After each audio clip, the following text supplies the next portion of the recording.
그 복음의 은혜에 감화되며 그 은혜에 압도되어 또 그 은혜로 인하여 또 이번 한 주간을 잘 마무리하고 새로운 한 주간을 맞고자 합니다.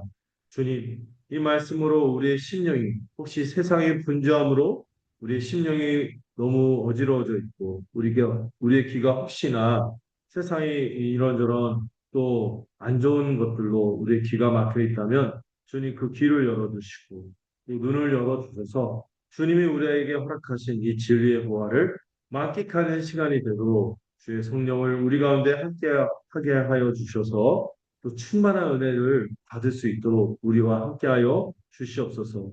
또 이 자리에 있는 모든 이들이 동일한 진리 가운데 함께 주님 앞에 나아갈 뿐만 아니라 또 이 자리에 발걸음이 늦어지는 지체들도 함께 이 자리에 함께하여 또 같이 동일한 은혜를 누릴 수 있도록 지켜주시고 또 사정이 있어 함께하지 못하는 이들도 주님께서 기억하셔서 이 진리의 누수됨이 없이 모두가 충만함을 누리는 오늘 귀한 하루 될 수 있도록 들어 주시옵소서. 예수님의 이름으로 기도드렸습니다. 예. 자, 오늘 드디어 갈라디아서 마지막 부분, 갈라디아서 2장 하반부 11절에서 7, 8절의 내용을 살펴보려고 합니다. 오늘 이렇게 갈라디아서 이제 18절까지 마무리가 되고요. 다음 주에 뭐 할 겁니까? 다음 주부터 안 하고요. 다음 주는 복습. 갈라디아서 1장부터 6장 전체를 한번 회귀하고 중요한 포인트, 중요한 메시지들만 한번 다시 정리하면서 복습하는 시간을 가지려고 해요. 그만큼 이 갈라디아서 진리가 너무 중요하니까 이 복음의 진리만큼은 우리가 정말 잊지 않고 체득했으면 좋겠어요. 네. 정말 왜 기독교가 다른 종교와 다른가 이거를 정말 이 진수를 드러낸 게 이 로마서와 이 갈라디아서인데 이 갈라디아서의 진리를 잘 정리할 수 있으면 좋겠습니다. 그럼 그 다음 주는 뭐 할까요? 그 다음 주는 SVT를 가서 갈라디아서 퀴즈를 하도록 하겠습니다. 강의에 대하기보다 약간 퀴즈를 풀면서 그동안 우리 배운 것들을 또 중요한 것들을 같이 되새기고 그러면 좋겠는데 여러분 이 퀴즈인데 이게 이제 예, 그 팀으로 할까요? 팀으로 하고 또 이게 상의해서 답을 들고 이런 식으로 같이 뭔가 뭐 경쟁해서 뭐 상을 타겠다 이것도 있지만 상도 줄까요? 이것도 있겠죠. 그거보다 함께 이 내용을 함께 우리가 하나로 이제 함께 소유하겠다, 누리겠다 이런 마음으로 그때 또 SBD 가서 이렇게 해서 갈라디아스를 최종 대단을 짓고 그리고 그 다음 5월 둘째 주부터는 이제 본격적으로 구속사를 다뤄보도록 하겠습니다. 자, 오늘 갈라디아서 6장 11절부터 18절까지인데요. 제가 한 절 읽고 여러분들 한 절 읽으시면서 교대해서 읽도록 하겠습니다. 내 손으로 너희에게 이렇게 큰 글자로 쓴 것을 보라.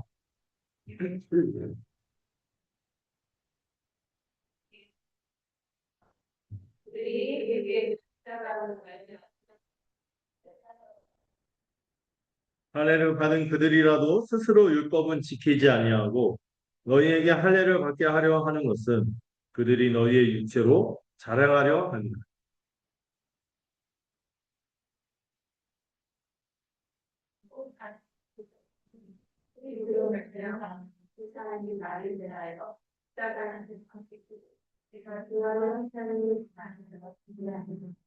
할례나 무할례가 아무것도 아니로되 오직 새로 지으심을 받는 것만이 중요하니라.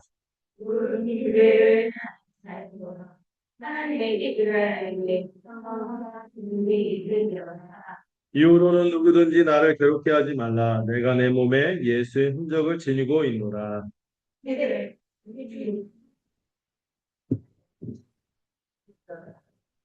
아멘. 야, 드디어 이제 갈라디아서가 끝났습니다. 자, 오늘 이제 갈라디아서 6장 11절, 18절의 내용을 살펴보려고 하는데 제목이 뭐죠? 오직 새로 지으심을 받는. 예. 우리가 받은 구원을 정말 다른 종교와 다르다고 하는 게 우리가 믿을 때 어떻게 된다고요? 새로 지으심을 받는다. 완전히 새로운 존재가 되고 새 피조물이 된다는 사실이 정말 이 기독교의 본질 중에 본질인 것 같아요. 그래서 우리가 어떻게 살아가면은 십자가 외에는 자랑하지 않는.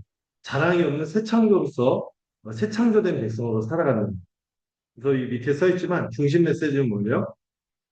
할례를 받는 건 누구죠? 유대인들. 할례를 무할례는 뭐죠? 할례를 받지 않은 이방인들. 이런 유대인, 이방인 그들이 뭐 어떻게 살았던 그 과거, 그 자격, 조건 이런 것은 아무것도 아니고 뭐가 중요하다고요? 오직 믿음으로 새로 지으심을 받는 것이 중요하다. 이게 오늘 다루려고 하는 중심 진리죠. 그동안 우리 배운 내용들을 조금 복습하는 내용 밑에 표로 정리되죠. 1장부터 2장까지는요, 바울이 자신의 사도권을 변호합니다. 왜 변호하는지 아시죠? 나 사도야! 권위주의에 사로잡서. 나 무시하지 마. 이러려고 한 게 아니라, 뭐를 지키기 위해서? 바울 자신이 전한 진리가 사도로서 하나님께 직접 받은 계시로서 전했다는 것을 변호하기 위해서 이 사도됨을 굉장히 강조합니다.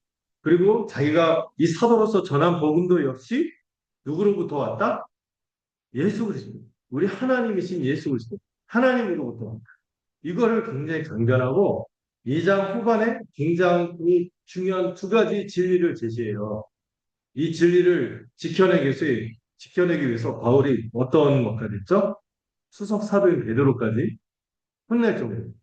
어떤 인간적인 권위보다도 뭐가 더 중요하기 때문에 복음이 중요한데 이 복음의 핵심이 2장 후반에 딱 두 가지 나오는데 이신, 칭의 그리고 또 하나는 그리스도의 나라.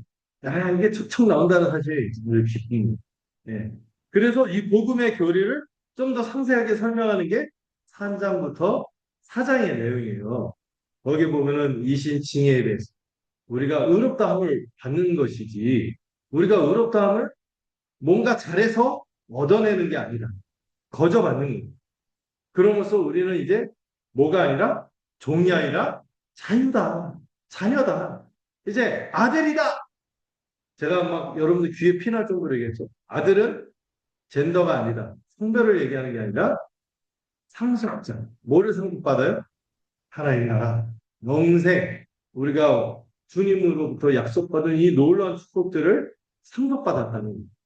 이걸 얻으려고 부단하게 뭔가 해서 얻어내는 게 아니라는 거예요. 단지 뭐 할 때? 믿을 때지. 할렐루야. 예. 그리고 이 자유를 선언합니다. 더 이상 종노릇 하지 마라. 이 자유에 굳게 서라.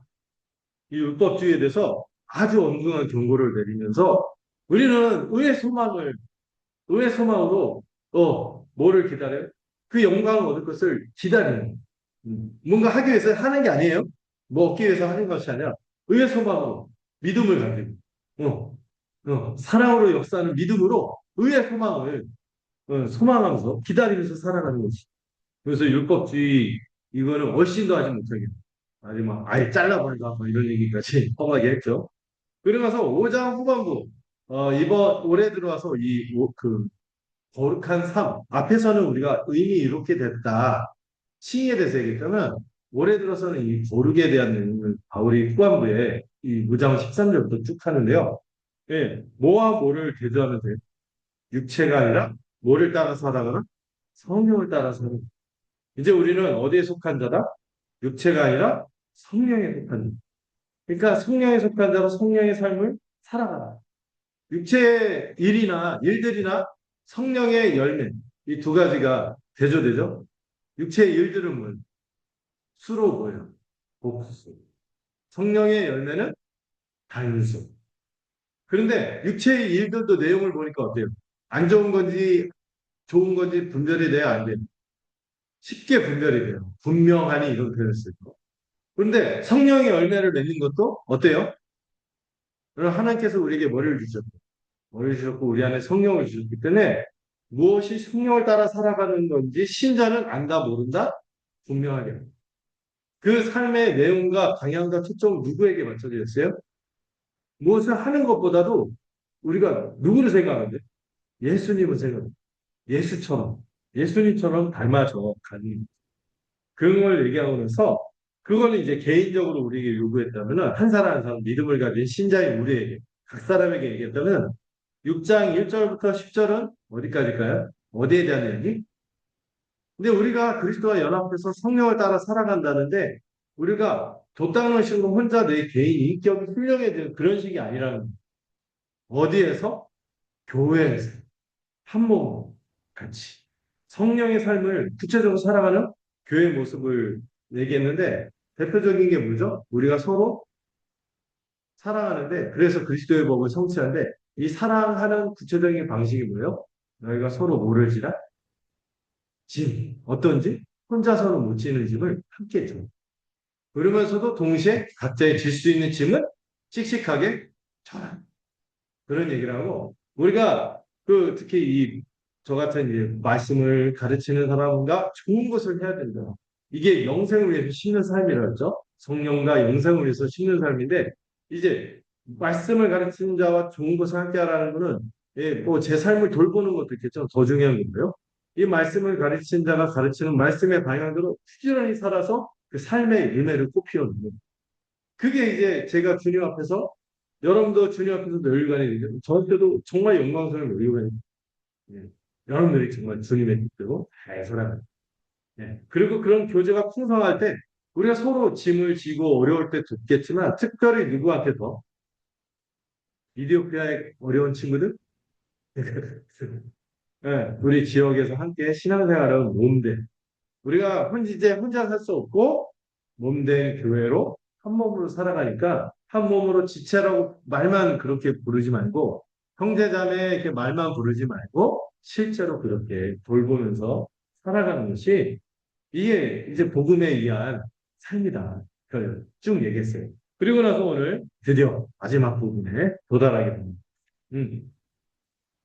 자, 오늘 이 6장 하반절을 다루기 전에 먼저 한 질문을 하게 됩니다.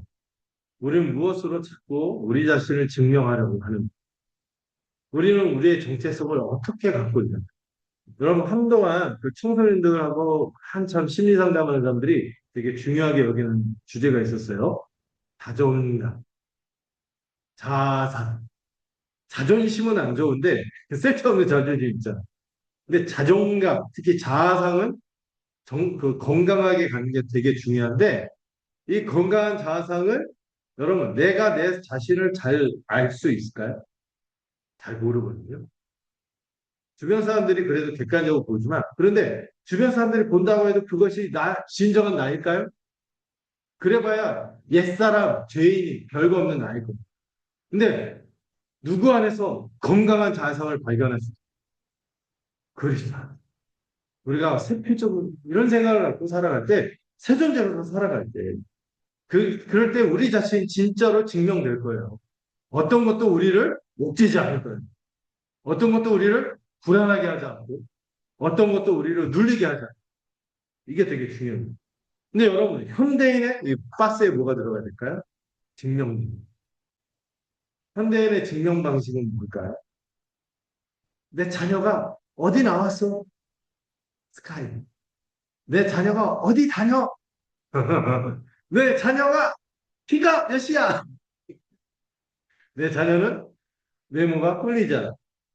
네. 자기한테서 못 발견하니까 왠지 그 자기 자녀한테 그걸 해서 자녀를 자꾸 이제 자기 뜻대로 막 이렇게 와 이렇게 하고 또 그렇게 하기 위해서 정말 이 자녀의 진짜 하나님 안에서 살아가는 하나님의 자녀로서 살아가는 거다. 나의 기대만 막 수용합니다. 그리고 나도 그 사이에 뒤틀린 인정 욕구가 있는 사람들의 어떤 인정에 허덕이고 살아가고 그것이 특히 대표적으로 자녀들한테 그게 굴절된 모습으로 가기도 합니다. 때로는 교회 안에서도 이런 것이 굴절되어서 자기를 증명하는 방식으로 왜곡돼서 나타나는데 직분을요 교회가 또 모든 성도들이 기도해서 이 사람 하나님 우리에게 주신 은사다. 그래서 그렇게 해서 뽑히는 건데 자기가 그 직분을 얻기 위해서 막 이렇게 어떤 교회들 보니까 그 매뉴얼이 있어요. 직분을 얻기까지. 그래서 안수 집사나 장로가 되기 위해서는 헌금을 어느 정도 해야 되죠.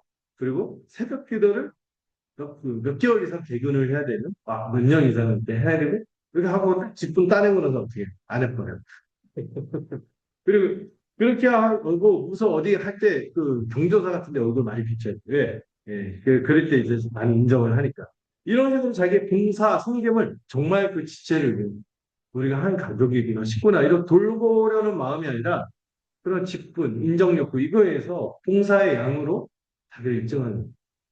그래서 요즘 한국교회에서 잘 안 풀린 숙제가 이 주방봉사, 주방 그 기득권이래요. 왜 그래요? 이거 해서 우리 사랑하는 식구들 잘 먹이고 섬겨야 돼 이런 생각이 아니라 이걸로써 내가 인정받아요. 이런 모습들 때문에 그렇게 안 좋은 모습이 있는 거죠. 어, 네. 그리고 어떤 봉사는요, 그 후임이 와서 잘하면 우와 잘한다 이래서 내가 혜택을 얻겠구나 이게 아니라 왠지 나보다 잘하면 손꼽 이런 게 이 그리스도 안에 있는 정체성이 있는가 생각해 보게 됩니다. 또 어떤 분은요, 네? 교회 짬이 얼마나 됩니까? 신앙 경력을 가지고 따지기도 하죠. 헌금의 액수로 이렇게 그런 잣대로 바라보고 그렇죠. 자, 더 깊은 본질적 질문이 뭐냐면 혹시 그런 것들이 인정받지 않게 된다거나 내가 그것을 놓게 된다거나 그것이 무너지게 될 때 그럼에도 나는 괜찮을 수 있어요. 저도 막 물어보는 거예요. 저도 이제 대부분 그 목사님들이 은퇴하고 힘들어하시는 목사님 그렇게 늘 앞에 나와서 주목받아서 설교하다가 이게 내려가는 순간 자기 그거를 못 발견하는 거예요. 그러니까 막 내려와서도 이상한 이 수임들 괴롭히는 사람도 있고, 아니 어쩔 줄 몰라갖고 막그 평안을 못 누리고 막 이런 분들인데 저는 안 그러기를 기도하고 있어요. 저는 와 진짜 나의 달려갈 길을 다 마치고 흑대를 향하다 그래도 계속 걸어가겠다. 그래서 어딘가에서 누군가 노인대학에 가서 공정하고 이럴 수 있으면 좋겠다. 그래서 제가 내가 목사가 안 돼도 좋겠다. 택시기사를 한다, 그 직업을 비하하는 게 아니에요. 그, 하여튼 할 수 있는 게 많지 않아요. 근데 운전도 못해. 그렇지만 내가 뭐라 하더라도 내가 이제 그 정말 복음 전에서 살고 이걸로 기쁨을 나누고 이러면 좋겠다. 이런 마음이 있어야 되는 거고. 저도 늘 자문하거든요. 그럴 수 있겠는가. 바울은요, 오늘 이 갈라디아서 마지막 경에서 이 질문으로 답하는 거죠. 자, 복음이 핵심적으로 오늘 이 본문이 던지는 핵심적인 질문 네 가지가 있습니다. 첫 번째, 거짓 교사와 바울을 대리시킵니다. 거짓 교사와 바울이 어떻게 다른가? 그래서 분별하는 저들의 목소리에 귀를 기울이지 말아요.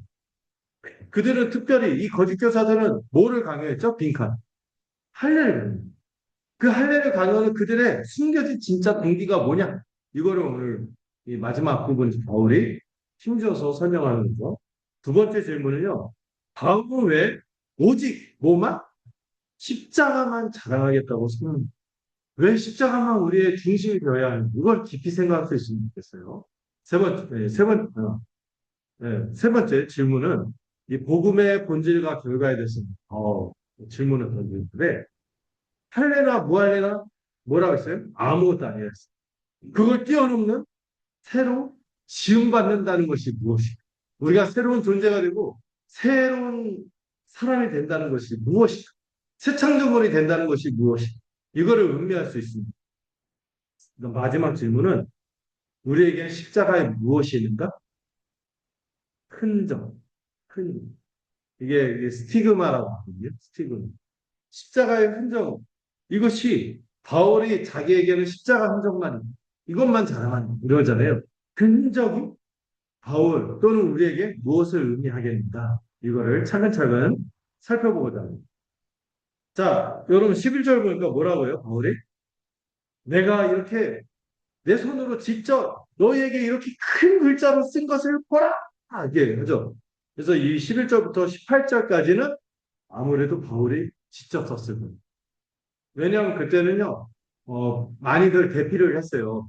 바울이 악필이라서 그런 게 아니라, 이 대피를 하면서 좀 더 그 생각을 고쳐하고 자기가 잘 정돈된 다음에 불러주면은 이 옆에서 더디오라는 사람이 있나? 그런 사람이 주로 대피를 했기 때문에 이게 대피를 했는데 10절까지는 그쭉 이렇게 대피를 하는 사람이 대피를 하게 했어요. 바울이 쭉 정돈돼서 얘기하고. 근데 11절, 18절은 어떻게 바울이 마음이 너무 급해갖고 이건 정말 긴급한 너희들이 정말 주목해서 살펴야 됩니다. 내가 마지막으로 말하는 거니까 주먹 김국공수 이런 식으로 빨간 펜 돼지꼬리 땡땡 해갖고 막 강조해서 쓰는 거예요. 지금 마지막. 그러니까 이 마지막 부분도 여러분들이 긴장 풀지 않고 끝까지 주목해서 봐야겠죠.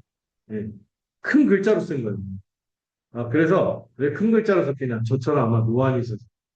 우리 또 노안이 오신 분들도 안 오신 분도 있지만, 네, 노안도 있지만은 이렇게 급하게 그 노안임에도 불구하고 잘 보이지도 않는데도 이게 큰 글자로 쓸 만큼 지금부터 하는 말들을 명심하라는 거예요. 결정적 강조의 표시고 지적 굿을 든 거죠. 이 서기관의 대피를 멈추고 지적 굿을 들 정도로 중요한. 그러면 이 방다로 이거는 뭐의 의미? 큰 글씨의 의미를 생각해요. 그건 단순한 서명이 아니라 결정적인 강조. 지금부터 나오는 것이 내가 이 편지에서 정말 너희들에게 전하려고 하는 진짜 핵심적인 내용이니까 주목해. 눈을 크게 뜨고 봐라. 이렇게 얘기하는 거죠. 자, 그래서 6장 12절, 13절에서 바울이 너무 처음부터 다급하게 했죠. 어리석도다 갈라디아 사람. 저주가 있을지어다. 또 누구를 경고했죠? 거짓 교사들과 그들의 거짓 진. 그리고 이 거짓 교사들의 정체를 폭로하는 이들이 너희들이 볼 때 그럴듯해 보이지? 어, 정말 경건해 보이고 좋아 보이고 빛나 보이고 존경스러워 보이고 그러지. 그런데 그들의 진짜 동기가 뭔지 알아? 숨겨진 동기가 있어. 첫 번째, 그들은 복음을 변질시켜서 이 복음을 타협함으로 뭐를 피하려고 한다? 학대를 피하려고 한다. 십자가를 회피하려는 거야. 십자가를 악화시키려고 하는 거야. 십자가 말고 너희들이 좀 더 십자가도 도움이 되지만 너희들 뭔가 좀 더 한다 하면은 누구한테 핍박을 안 받는지 아세요? 십자가도 좋지만 율법도 같이 시키면은 누구하고 편하게 지낼 수 있겠어요? 유대 이런 사도행전 보면 얼마나 유대인들이 이 복음을 핍박합니다. 이 유대 사회에서는 십자가는요 치명적인 걸림돌이었어요. 예수님을 믿는데 결정적인 걸림돌이 예수님이 십자가에 달렸다는 거죠. 왜? 어디 아래 있는 자는 나무 아래 달린 자는 하나님의 저주를 받은 자인데 어떻게 그런 자가 우리의 구원자가 될 수 있냐? 그러다가 저 십자가 제목이 뭐예요? 율법을 모독하고 성전을 부정했다는 이유로 십자가에 달려 죽는 거잖아요. 그런데 율법을 좀 지키고 이런 식으로 하면은 좀 그들이 하는 그런 율법주의적인 행동을 조금 흉내내고 하면은 박해를 좀 피할 수 있는 거죠. 거다가 이 유대인들 사이에서도 그렇지만 여러 복음이요 사실 그 당시에요 지금도 그렇죠. 꺼리끼게 하는 게 있습니다. 역겹게 하는 게 있습니다. 하나님의 저주의 상징이기도 하고 로마 사람들 일반적인 이방 사람들한테 이 십자가는 결국은 뭐예요? 십자가는 사형틀이잖아요. 여러분들 사람을 새까맣게 태워 죽이는 전기의자라든지 사람을 비참하게 뭐 혀를 늘어뜨려 갖고 죽이는 지식시켜서 죽이는 교수의 형태를 종교의 심벌로 삼는다고 정신 나가는 거죠. 사람을 죽이게 하는 그거를 가지고 종교의 상징을 삼는 거니까 그러다 십자가는 누구만 달려요? 끔찍한 죄를 지은 반역자라든지 반란죄가 얼마나 큰 사악한 것인지 우리가 봤잖아요. 이 반역죄라든지 아니면은 아주 끔찍한 아주 노예나 이런 끔찍한 사형수들을 죽이는 형틀이 십자가인데 그 십자가를 전면에 우리가 믿는 주님은 십자가에서 죽으셨어요. 이런 거 얘기하고 다니는 게 사람들이 좋아해. 요거 회피하려고 정말 이게 못하는 거야 십자가 복음을. 그래서 할례를 받으면은 유대인들한테 좀 호감을 얻을 수 있다. 이런 걸로 십자가로 인한 뭐를 박해, 공명히 피하고 있습니다. 두 번째는요, 이게 더 직접적입니다. 육체로 자랑하려는 뭐죠? 특히 이거를 가르친 거짓 교사들이 주로 유대인들로서 유대인이 아닌 경우도 있습니다. 이방인데도 자기도 율법주의에 빠져서 이걸 막 홍보하는 사람들. 이런 사람들이 다 숨겨진 동기가 뭐냐면 분명시. 왜냐면 갈라디아 신자들을 다시 할례를 받게 하면은 그들은 뭐로 다시 들어오는 거야? 복음을 버리고 다시 유대교로 돌아가게 하는 거예요. 개종하게 하는 거죠. 할례. 자기들 건수 여러분들 그 교회에서도 뭐 그러잖아요. 그 전도 많이 하면 전도왕 뭐 이렇게 하는데 뭐 칭찬할 일인데 내가 이거 했어. 제 어렸을 때 그랬거든. 그 동네 친구들 막 책받침 나눠주고 막 교회에서 뭐 준다 해서 막 해서 많이 데려오고 으쓱했죠. 그 다음 주에 다 나와서 뭐 표현해가지고 막 으쓱하는 거듯이 이렇게 이 신자들을 멀쩡히 이방인 신자들을 다시 유대교로 돌아가게 하는 것으로 개종시키고 할례받게 하는 것으로 자신들의 뭐로 삼으렸어요? 종교적인 성과, 종교적인 성과로 삼으려고 하는 것이. 여러분, 할례받는 게 결국 뭐만 바꾸는? 몸의 표식 하나만 만드는 거지. 외적 표지만 드러낸 거지. 그것이 그 사람을 변화시킵니까? 거듭나게 하고 구원받게 하고 하나님의 모든 이 보화, 하나님 나라의 천국의 복을 누리게 합니까? 그런 거 아니잖아요. 내적인 변화는 하나도 없는데 이 외적인 것들로 해서 그들로 착각하게 하고 또 자기는 공명심은 이런 거짓된 동기를 밝히는 거지. 그러니 그들의 율법주의적 자기의를 부추기는 가르치면은 훨씬 더 정보를 하는 거죠. 여러분 이 거짓 교사의 실체를 좀 생각해 봐요. 오늘날 교회도 이게 재현될 때가 있어요. 복음이 충만한 복음을 꼭 붙들려요. 치명적인 모순이 있죠. 이들이 율법을 지키고 할례를 이렇게 몸에 새기게 하는 게 그 경건의 모양을 그럴듯하게 갖추게 하는 것 같지만 그 동기는 뭐예요? 하나님을 사랑하고 이웃 사랑하는 게 아니에요. 박해를 피하려고 하는 자기 보호, 자기 보호 욕구에 불과한 것이. 그 목적은 뭐예요? 개종자의 숫자로 자신을 자랑하려는 아까 얘기했죠? 공명심. 마치 그런 거죠. 제 부하 직원들 막 이렇게 우리 기업 우리 회사원 잘해준다 이렇게 해놓고는 또 꼰대 선생 그렇게 하면 신입 때 그 월급 주겠다고 월급을 실제로 안 주면서 막 야근시키고 막 돌려. 그리고 자기는 일을 안 해. 그런 거랑 똑같은 거예요. 지들도 안 지키거든 율법. 그렇게 안 지키거든. 근데 율법을 지켜야지. 할례를 해. 할례 갖고 자기들이 그 겉으로 몸에만 할례를 받았지 마음에 할례를 받은 적 있어요? 막 귀에 할례를 받은 적 있어요? 성령 세례를 받은 적도 없는 거예요. 그런데 이런 것들로 숫자로 외적인 성과로 자기를 드러내려는 운명심이 그들의 목적입니다. 모순은 뭡니까?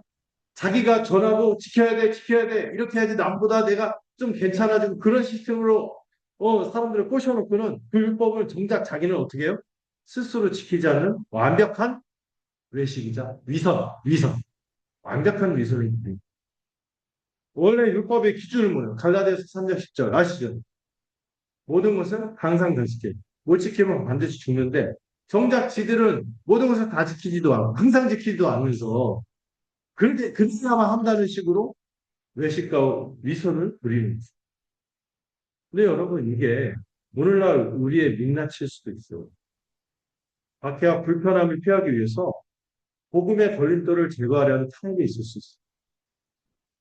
여러분 십자가를 자랑하고 복음을 자랑할 수 있어야 되고 예수님에 대해서 전할 수 있어야 되는데 그거 숨기려고 하는 거에 혹시 우리가 박해와 불편함을 피하고자 하는 생각해 보게 됩니다. 복음을 자랑하고 또 그 뭔가 타종교는요 열심히 살아야지 하고 통하는 게 있어요. 근데 복음은 왠지 그 외부수가 안 돼요. 예수님만 믿어야 되고 그래야 된다 하는 게 왠지 매력 없어 보이고 이런 것 때문에 말을 못한다 이런 사람들도 있어요. 그리고 내가 이걸 얘기함으로써 왠지 요즘에는요, 복음에 대한 오해가, 이 복음도 오해를 많이 받았잖아요. 예수님이 반역자다, 하나님께 저주받은 자다, 이런 것처럼 기독교도 지금 많이 오해에 둘러싸여 있어요. 물론 잘하는 게 없어요. 좀 사람들이 하는 거. 네, 우리도 그 중에 있을 수도 있어요. 근데, 그렇지만은, 그래도 우리가 이 복음을 부끄러워하면 되겠습니다. 복음을 부끄러워하면 안 되는 거예요.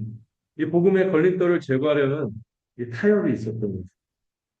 타협의 결과는 오직 숫자와 외적 성과로 측정하려는 유혹이 있습니다. 그래서 어떤 데는요, 복음을 열심히 전하기보다 이런 외적인 성과와 숫자에만 매몰돼서 무슨 방법론을 하고 행사를 하고 막 이렇게 교회를 부쩍부쩍하게 하고 어떻게든 그 사람이 누구 돈이 많이 생겨서 막 확장을 해야 된다 이렇게 하는데 내실은 복음의 기쁨은 사람이 어디 보니까 막 늘어가. 근데 우리는 왜 이래? 아니, 우리는 복음 간직하고.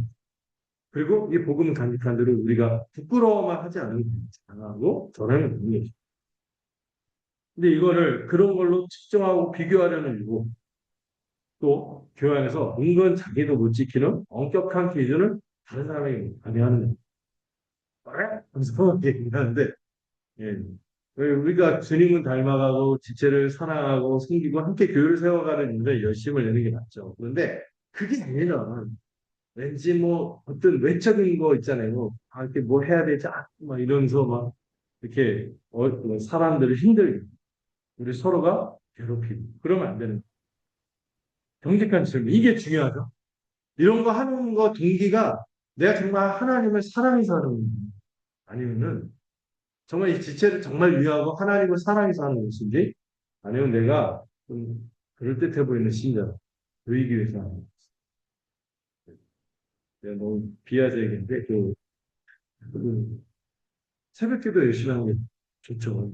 주님과의 그런 시간을 가져서 이런 교회가 베푸는 은혜 수단들을 사용하는 건 정말 중요한 일인데 자꾸 어떤 분들 보면은 그 성경 읽기법 같은 거는 표 이따만 붙여보다 이렇게 읽는다 하면서 그 앞에 막 그렇기 때문에 또 새벽기도도 나는 제일 늦게 나가. 그래서 목사님들 힘들게. 목사님들이 성도보다 빨리 못 나니까 왜저 홍사님이 안 나가셔 이러면서 억지로 이거 부끄러운 건데 뭐 그렇게 하신다는 분이 있어요. 근데 그런 분들이 이제 빼갖기도 뭐 시고 딱딱 해서 그래서 누구 딱 자기는 삐약 아 이거 너무 심해서 얘기하면 안 되는데 여러분 그렇게 할 때 남들에게 보이려고 하는 부분이야 정말 하나님 사랑으로 지체를 사랑하는 우리 주님의 모습이다. 우리 주님이 우리 안에 계신 이걸 물어야겠죠. 자, 바울의 자랑은 뭡니까? 그러나 가장 중요한 표현 14절에는 그러나 나오는 너무 중요하게 그 다음에 나오는 표현이 갈라디아서 전체를 대전환하는 표현이 그러나 바울에게는 뭐만 자랑한다? 주 예수 그리스도의 십자가 외에는 결코 하나님 것이 없다. 거짓 교사는 뭐를 자랑했어? 야, 네, 응? 화장실 갈 때 봤어? 막 이러고. 응. 어? 이게 예? 우리 옛날 아브라함 때부터 2000년간 우리가 그냥 했다고 내가 아브라함도 알고 막 이랬잖아요. 이러면서 하는 거죠. 할래 이런 걸 잘하 율법 야, 네 율법 알아? 하면서 지식부터 해서 율법을 아는 지식도 자랑하는데 율법을 너 이거 저거 이거 했냐? 넌 안 했지 나는 했다 뭐 이러면서 이런 외적인 표지 있죠. 절기 지키냐? 나 절기도 안 지켜. 말도 근데 바울은 뭐만 잘하는데 십자가에는 나는 잘하는. 바울에게는 사실요, 이 십자가 이전과 이후로 그의 인생이 바뀌었잖아요. 담의 세계에서 예수님 만나고 인생이 바뀌었는데 그 이전에 바울에게 자랑할 것이 굉장히 많았어요. 그가요, 베냐민 지파라는 게 자랑거리였어요. 지금 네타냐후 같이 베냐민. 세상에. 바울이요, 베냐민 지파라는 게 굉장히 자부심이었어요. 왜냐하면 위에 열 지파는 다 변절했죠. 배교에 갖고 넘어가는데 유다와 베냐민 지파는 신앙의 지조를 지킨. 그리고 항상 전쟁만 나가면 가장 용맹하게 싸운 게 베냐민 지파. 이런 자부심이 있어. 베냐민 지파. 종교적인 순수함. 그래서 막 우리는 비나스의 열심으로 배교자를 처단하는 그런 열심이 있다. 임마 이런 걸 자랑하고 바리새인이야 거의 다. 열심히 살았어요. 율법의 의로는 어떤 사람이었어요? 그런데 내가 그리스도 안에서는 그 모든 것을 뭐로 여기나? 빌립보서에서 얘기해서 한 글자로, 세 글자로 배설물. 우리 품이 있으니까 한 글자로 말하자. 배설물로. 배설물로 여긴다. 그럼 우리가 예수님 믿기 전에 뭘 이걸 내가 갖추면은 내가 괜찮아지겠지? 내가 이거 없어서 나는 부족한 사람이 하고 시달리는 우월감으로 비틀린 우월감이나 뭔가 짓눌린 열등감이 있다면 여전히 어디 아래 살아가는 십자가 이전으로 살고 있는 그런 것들로 우월감이나 열등감을 갖지 못해요. 아, 그지? 십자가가 대신한 자리가 뭡니까? 내가 증명해야 할 그 무거운 짐을 예수님이 다 짊어지셨어요. 모든 자랑이 완전히 무너진 그 자리에 오직 뭐만 넣는 거예요? 십자가. 이 십자가가 우리를 다 영광스러운 하나님의 자녀로 삼아주셨음을 믿는 거죠.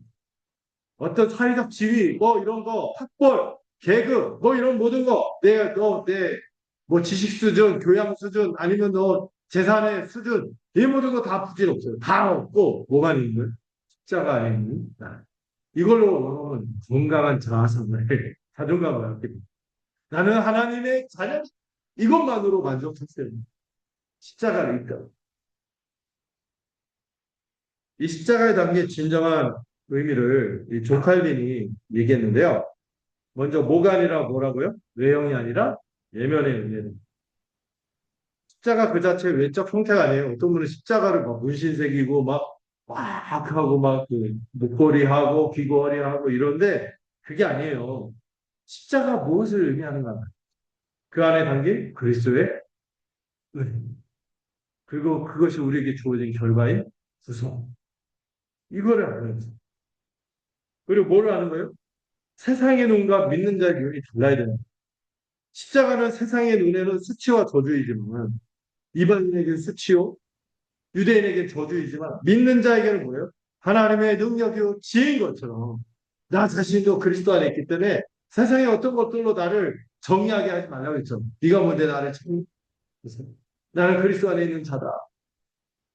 세 번째로 바울은 세상이 경멸하는 바로 그것을 자신의 유일한 자랑으로 삼는 것입니다. 여러분 십자가만을 자랑으로 삼으십시오. 그랬을 때 우리가 이상해지지 않아요.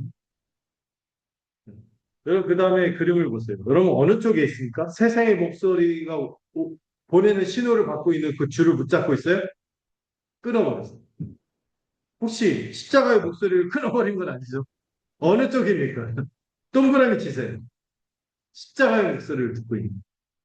근데 여러분 14절 후반에서 바울이 뭐라고 합니까? 그리스도로 말미암아 세상이 나를 대하여 십자가에 못 박히고 내가 또한 세상을 대하여 그러한. 세상이 십자가에 못 박혔어요. 이게 끊어진 전화선과 같은 거예요. 거기서 보내는 신호를 내가 받아요? 못 받아요? 못 받아요. 왜? 죽었으니까. 여러분 주변에 너무 사랑하고 막 정말 믿고 싶지 않은 사람 빼고, 내가 알고 있는 지인 중에 있어서 세상을 떴어. 그럼 어떻게 합니까? 전화번호를 남기네. 지우죠. 그 전화한다 한들 받을 수 없고. 내가 만약에 죽었다 해도 전화한다 한들 받을 수가 없는 거죠. 끊어진 그런 상태입니다. 끊어진 전화선처럼 상호 단절이 주는 뭐가 있을까요? 절대적인 자유가 있어요. 절대 자유. 절대 자유. 절대를 영어로 뭐라고 할까요? absolute mind. 영어가 짧아. freedom. 절대적인 자유. 자유. 자유가 안 들리는 자유. freedom. 이 영어 발음 틀렸나 봐요. 세상이 나에게 죽은 거예요. 세상에서 가치 있게 여겨졌던 것들이 더 이상 나한테 뭘 안 주는 거예요? 영향을 안 줘. 매력을 잃어버렸어. 신호가 단절됩니다. 지위에 매달렸고, 명예에 매달렸고, 인정 욕구에 매달렸고, 내가 이거 아니면 죽을 것 같고, 내가 이거 아니면 애달아하고, 내가 이것 때문에 만절부절 못하고, 이런 모든 것들이 더 이상, 아니, 여러분 여기서 오는 자유를 누리셔야 돼요. 내 평생 내 그거는 화장실 3개 있는 집이야. 요즘 웬만하면 다 2개를. 막 이렇게, 근데 그게 우리를 자유하게 할까요? 오히려 거기 매여서 종로를 타는 그런 것들이 있잖아요. 내 자녀를 통하여 나는 못 이룬 이거를 내 자녀를 통해서 이것도 나를 종로로 타게 하는 거예요. 다른 사람도 얽매이게. 이런 것들의 매력을 있고 신호가 던져집니다. 근데 여러분, 나도 세상에게 죽음. 세상도 이제 더 이상 나를 자기에게 속한 자로 보지 않아요. 자기 편으로 여기지 않아요. 여러분 있잖아요. 오랜만에 옛날에 놀았던 시절에 있나요? 파란만장했던 과거에 있는 어떤 제가 아는 어떤 지체는 흡순이 어디 죽세요? 나이트 죽세. 그래서 막青春을 보냈다가 한참 시간이 지났어요. 그런데 그때 만났던 친구랑 대화를 하는데 그 친구는 여전히 예수 안 믿는데요. 만나서 대화를 했어. 근데 붕 떠 있는 느낌. 이 사람들이 막 좋아하고 막 즐거워하고 막 재밌어 하는 게 나는 더 이상 재미가 안 느껴져요. 즐겁지 않아요. 막 이렇게 오히려 불쾌해지고 막 예전에 했던 것처럼 쌍욕하고 막그 눈등져 막 그래서 막 하는데 어색해 막 이렇게 하는 거예요. 네, 더 이상 그러니까 세상도 나를 볼 때 어때? 이렇게 홀리한 척하니? 그 용어를 모르겠지만 그러면서 자기 편을 보지 않게 세상의 인정에 목매지 않는 완전한 해방이 이루어집니다. 이때 우리 팀켈러 목사님 얼마 전에 작고 하셨는데 정말 귀한 목사님 돌아가셔서 아쉬운데 화면을 보고 같이 한번 읽어볼까요? 자, 자, 읽어봅시다. 시작.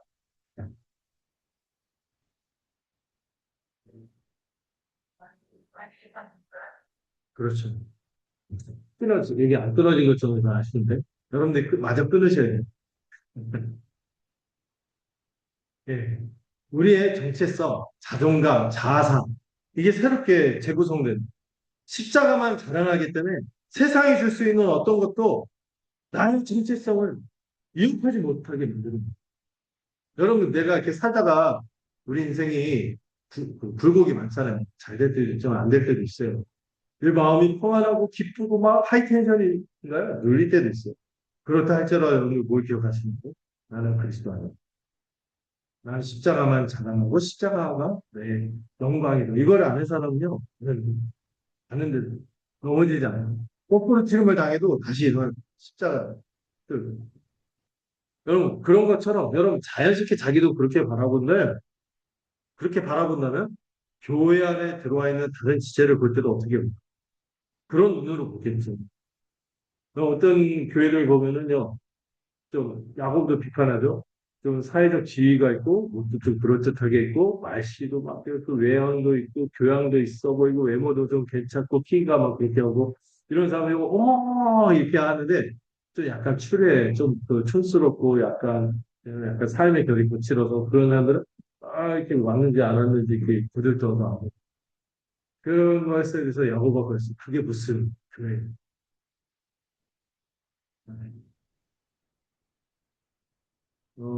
실제로 그런 교회들이 있대죠.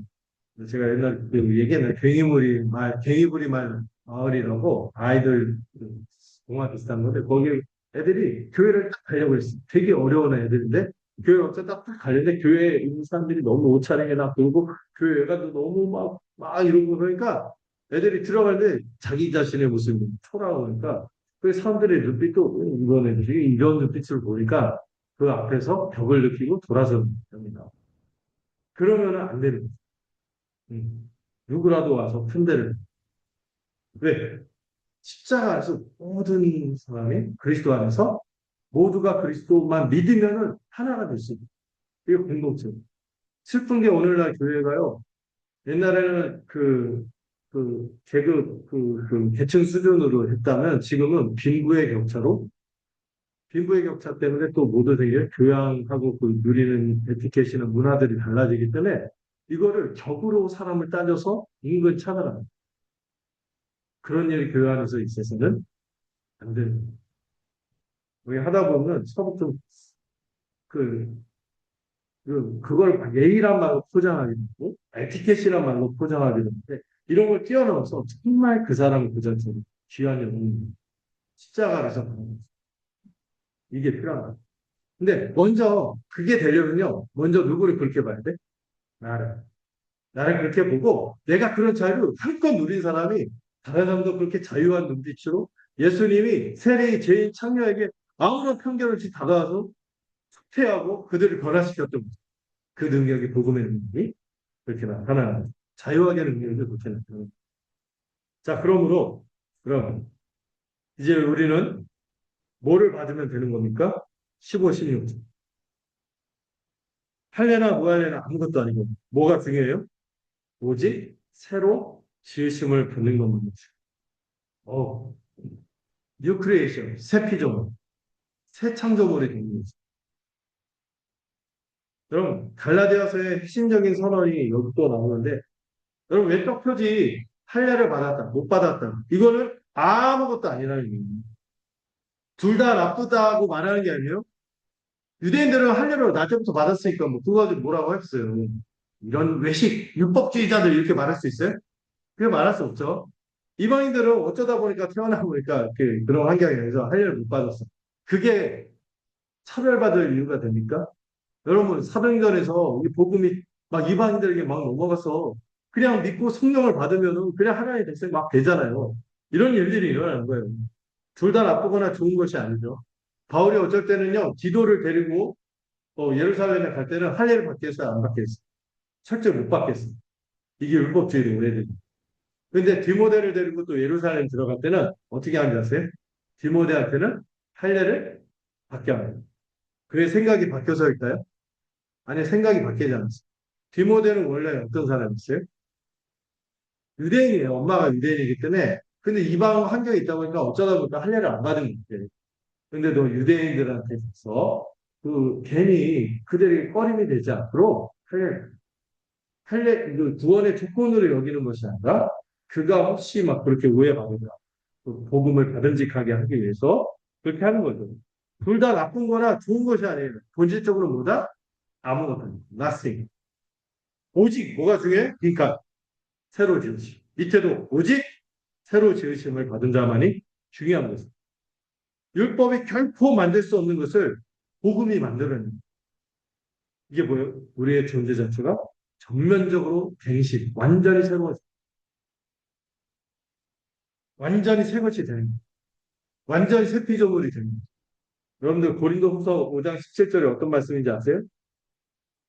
보라, 새 것이 되었다.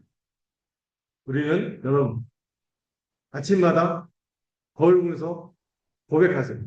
보라, 새 것이 되었거든. 세수하기 전이든 메이크업을 마치기 전이든 아침마다 나는 새 것이다. 그리고 나서 화장하시면 화장빨이 더 화장이 더 잘 먹는. 왜 스트레스가 없어요? 난 새 것이다. 거대한 여러분 이게 여러분 아는지 모르겠지만 어마어마한 거대한 시대적인 전환이 이루어진 것입니다. 이걸 선언하는 이제는 율법에 의해서 뭘 했냐 안 했냐 이걸로 판단하는 시대가 아니라 예수를 믿고 성령을 받는 이 성령의 시대로 전환됩니다. 옛 시대의 원리는 뭐예요? 율법에 이 중노릇하게 하는 멍에는 뭐였어요? 율법이 나쁜 건 아니었죠.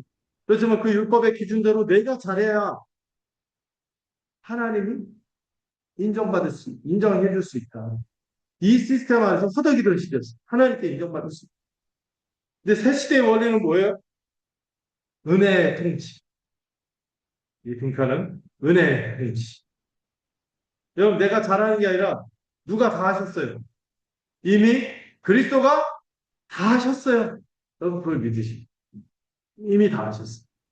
2000년 전에 다 하셨어요. 못난 내 자신을 보고 이불킥 하고 싶은가요? 그때 기억하세요. 예수님이 오늘도 내가 은혜로서 이런 새로운 창조 질서의 첫 열매로서 우리가 있는 것입니다. 여러분, 나 혼자만의 이야기가 아니라 우리는 혼자 착해지는 것이 아니라 은혜의 원리로 움직이는 새로운 시대의 첫 열매들입니다. 나 홀로가 아니라 나 홀로 애써서 되는 것이 아니라 그리스도 안에 있으면 누구든지 다 갈라디아서 3장 끝에 절 기억나시죠? 남자나 여자나 자유자나 종이나 다 그리스도 안에서 하나 그리스도와 그리스도의 옷을 입었다 그랬어요. 그리스도로 옷 입었다 그랬어요. 그리스도로 옷 입었다. 그러므로 옛 시대의 표지 할례는 이 새 시대에는 완전히 의미 없어요. 무용한. 자, 그래서 이제 우리가 어떤 존재가 됐어? 그럼 이 존재가 완전히 바뀌었는데 전에 우리가 애벌레였다면 이제는 뭐가 된 거예요? 완전히 나비로 바뀐 거죠. 이거를 어려운 말로 무협지에서 제가 처음 배운 말인데 한국어 타이틀. 한국어 타이틀. 들어보셨나요? 네, 무협지에서 처음 배운 부분인데 또 뭐 한참 익히다 보면 어느 순간이 돼서 막 그 뭐죠? 임독 양맥이 뚫리는 사람, 장풍이라는 그런 게 아니에요. 누가 새로 지으신 거예요? 내가 열심히 했더니 이런 존재로 바뀌는 게 아니에요. 누가 바꾸시냐? 하나님이 전적으로 주권적인 은혜로 바꾸셨어요. 근데 예전에 애벌레로 살아갔던 것이 여기 이 PPT에도 썼지만 끝없이 내가 스스로 증명해요. 인정을 위해서 내가 정치해도 맨날 내가 뒤처질까, 내가 인정받지 못할까 봐, 내가 다른 사람하고 비교하면 아무것도 아닐까 봐 두려움이 동기였어. 그런데 이제는 나비로 날아다니는 새로 존재가 태어났거든요. 이미 받은 은혜가 있거든요. 우리 사랑의 동기로 살아가는. 그래서 옆에 써놨죠. 여러분 이 옆에 애벌레 모습이 어떻습니까? 무슨 뭐 기계 발을 갖다 붙이고 해서 좀 더 잘 기어가기 위해서 좀 걷는 모양 흉내내기 위해서 뭐 로켓 부스터를 달든 이런 식으로 하는 게 율법주의 시스템입니다. 기독교는 이런 고장난 기계 수리센터가 아니에요. 부품만 갖다 붙이고 교체한다고 되는 게 아니라는 거예요. 할례와 율법 준수가 그런 거예요. 애벌레에게 발을 몇 개 더 만들어 붙이는 허망한 끝없는 노력이라. 조금 다른 하보다 빠른 애벌레가 된다 할지라도 여전히 애벌레. 그러나 우리는 뭡니까? 완전히 승령으로 말미암아 새로 거듭난 새 창조 빈칸 새 창조. 저는 이 애벌레에서 나비가 되는 것은 완전히 다른 차원의 이야기입니다. 그렇죠. 십자가는 우리를 조금 괜찮은 사람이 아니라 완전히 새로운 존재로 만드는 거죠. 이게 무엇을 통해 됩니까? 그리스도의 믿고 그분과 나아가요. 그때 성령세를 받는 거죠. 여러분 믿을 때 성령을 받았습니까? 믿을 때 그리스도와 연합하셨습니까? 그게 이루어졌다면 이런 존재로 바뀌신 줄로 믿으시게 됩니다. 이 새 창조에 자연스러운 열매가 있죠. 우리의 삶으로 점점 새로워지는 것이 증명이 됩니다. 여러분 그러면요 인정받지 않아도요 어떻게 할까요? 무너지잖아요. 무너지지 않아요. 왜? 누가 이미 나를 인정해 주셨어요? 주께서 하나님께서 나를 인정해 주셨고 누군가 나를 인정하지 않아도 무너지지 않을 수 있습니다. 무너지지 않아요. 인정받지 않아요. 않아도 괜찮아요. 내가 뭐 열심히 했는데 실패한 순간이 있을 거예요. 살아가다 보면 갑자기 곤두박질 치는 것 같은 경험이 있을 거예요. 그렇다 할지라도 여전히 우리는 신자의 정체성이 흔들리지 않는 평안입니다. 너는 이 복음을 깨달았을 때 이런 기쁨이 있는 거예요. 그래서 시간한테 내가 그래도 괜찮아. 네, 나에게 복음, 영생이 십자가 이걸로 정말 깊은 영혼의 만족, 평안, 자족의 기쁨을 누리시기를 바라면 자, 여기까지 하고 좀 쉬었다가 다시 이어가도록 하겠습니다.